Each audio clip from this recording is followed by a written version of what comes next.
Polynomial x² - 5x + 6 అనే ఒక polynomial ఉంది. ఇది ఏ రూపంలో ఉంది? ax² + bx + c = 0 ఆ రూపంలో ఉంది. ఇది మనకి x² యొక్క కోఎఫిషియంట్ ఎంత? a, x యొక్క కోఎఫిషియంట్ b, c యొక్క కోఎఫిషియంట్ 1 అంటే 1. ఇప్పుడు మనం దీన్ని ఎలా చేయాలంటే ఇప్పుడు a ఇంటూ c చేయాలి. అప్పుడు మనకి a ఇంటూ c అంటే ఇందులో ఏ వాల్యూ ఎంత? 80 లేదంటే ఇప్పుడు x² కోఎఫిషియంట్ 8 లేదంటే 1 ఉన్నట్టు. c value constant 6. 6 ఇంటూ 1 6 అంటే ఇప్పుడు 6 యొక్క ఫ్యాక్టరైజేషన్. 6కి ఫ్యాక్టర్స్ ఏంటి? 6కి ఫ్యాక్టర్స్ అనుకోవాలి. 6కి ఫ్యాక్టర్స్ ఏంటి?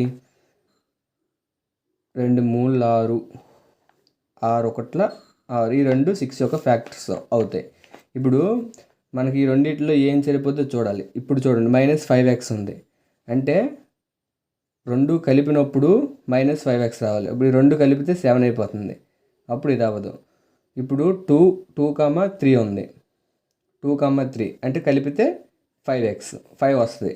దీన్ని మనం ఎలా రాసుకోవచ్చు? -3x - 2x ఈ రెండు మనం యాడ్ చేస్తే -5x వస్తుంది.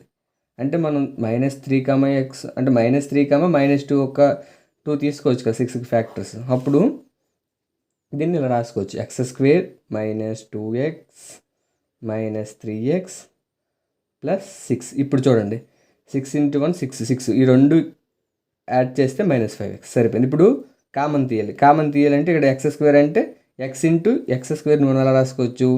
x × x కింద రాసుకోవచ్చు కదా. అంటే ఆల్రెడీ ఇక్కడ ఒక x ఉంది అంటే x బయటకు తీస్తే ఇంకొక x బయట లోపల ఉంటాయి కదా -2. ఇప్పుడు ఇది గుణించండి x × x x² -2 × x 2x మళ్ళీ సేమ్ కొంచెం గ్యాప్ -3 ఇచ్చి లోపల వచ్చిందో రాసుకోండి. 6 - 2 ఇక్కడ ఏమొచ్చిందో అదే రాసుకోండి. కాదు చూడండి గుణించండి 3 × x 3x -× ప్లస్ 3 × 2 6. ఇప్పుడు x -2 లోపల ఉంది, బయట ఏంటి ఉన్నాయి? x -3. ఈ రెండు ఫ్యాక్టర్స్ దేనికి? x² - 5x + 6 యొక్క ఫ్యాక్టర్స్ x -2 ఒకటి, x -3 ఒకటి.